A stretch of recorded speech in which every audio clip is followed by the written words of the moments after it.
Stacy is eating pizza already. We are delayed because of a wreck on the tracks. A few brews and a strange spaghetti for lunch. Swan Van is waiting for us per usual, but we do not see Volition out of the shed as we whiz by the Nodder plant. We are encouraged, but when Ed goes to the shed on the dock, we hear our motor for the whaler has been stolen. There had been assurances about the safety of our belongings that were left in the shed, but a Swedish charter swan has just left and they are immediately suspect. Nodder is to call the Swedish police as the boat has not yet reached its destination. Finally, a little excitement, but of the wrong kind. I am broiling the reindeer fillets for dinner, soaked in a fair amount of cognac. Tasty, but don't think I would bother to make a special trip to Lapland again for a reindeer fillet. September 2nd, 1981. Tidy up the messy flat as the sun is shining and pointing out the squalor in which we have been residing. Organize a picnic, find a lovely spot, and freezing wind off the water. Kelly and I go to Stockman's 4 times. Ed's hunch about the engine for the whaler is correct, and the Swedish police recover the motor and some 3,000 marks worth of food the captain and his wife took from Stockman's. Glad they caught the SOB. Charter tour 2. We beautify ourselves and go down stairs for dinner with the Rubens. Start with a martini, not very dry, then onto the crayfish. Lots of them, with beer and schnapps, much singing and toasts in Swedish. Of course, I am full, but food keeps coming, very rich. Wine with the chicken. Dessert is a presentation. No nouvelle cuisine here. I am about finished off with white port. So stuffed I feel like a smorgasbord goose, but it is a warm and friendly evening. Pangs of indigestion in the night. Weird dreams too. September 3rd. Sun for the morning. It looks so much more cheerful here when it's sunny. But by the time we finish our Stockman run, it's gray and cloudy, colder each night, fog the last few mornings. Hillary, Kelly, Ed, and I zip around the channel in the whaler while Stacy and Sue pursue their studies. For the first time, the wind is blowing and the putrid smell away from the docks, but the water is an ugly brown. We'd think twice about diving overboard. We prepare ourselves and fortify with drinks. We are off for Volition's christening. The mast is waiting when we arrive, and on the dot of 6, Volition is there and finally is put in the water where she belongs.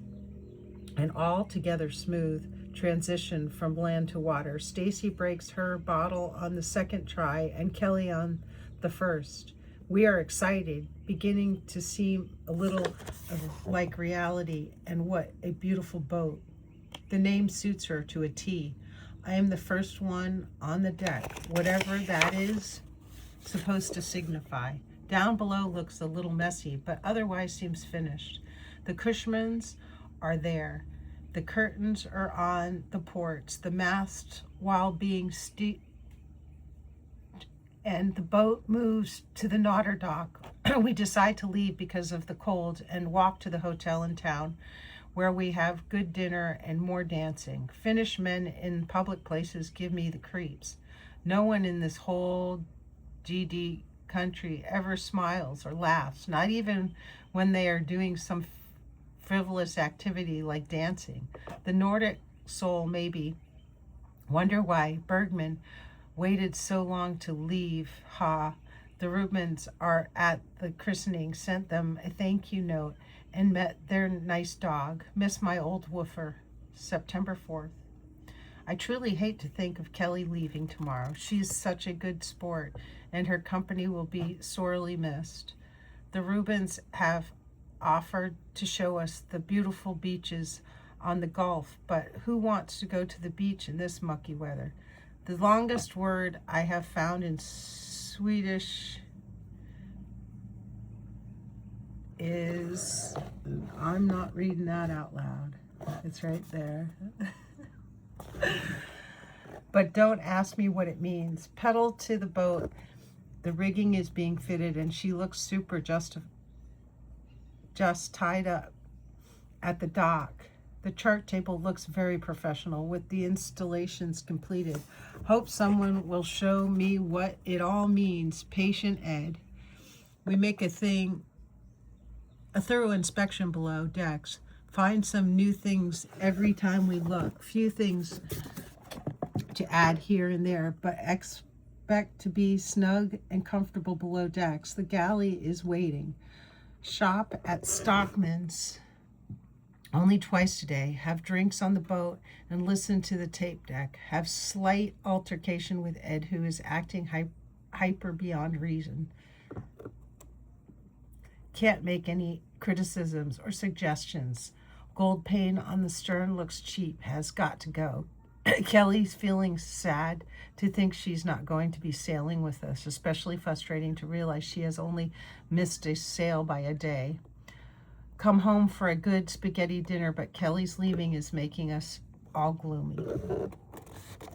September 5th, 6 a.m. We are up and coffeed. I stay behind as airport scenes are not for me unless they have happy ones. Send Jumbo a small slice of Swiss and Tom a bottle of sherry. I'm glad Kelly has her new position at Saks to look forward to, and we can look forward to leaving this place. Foggy, depressing morning. Must think of some new adjectives to describe weather. The architect from Helsinki is coming with us to England. Forgot to mention the Rubens introduced us to Ron Holland yesterday before they took him wild mushroom gathering. These big blue and gray birds are magpies. They shriek as if they were quarrelsome old women. Living here must make them disagreeable.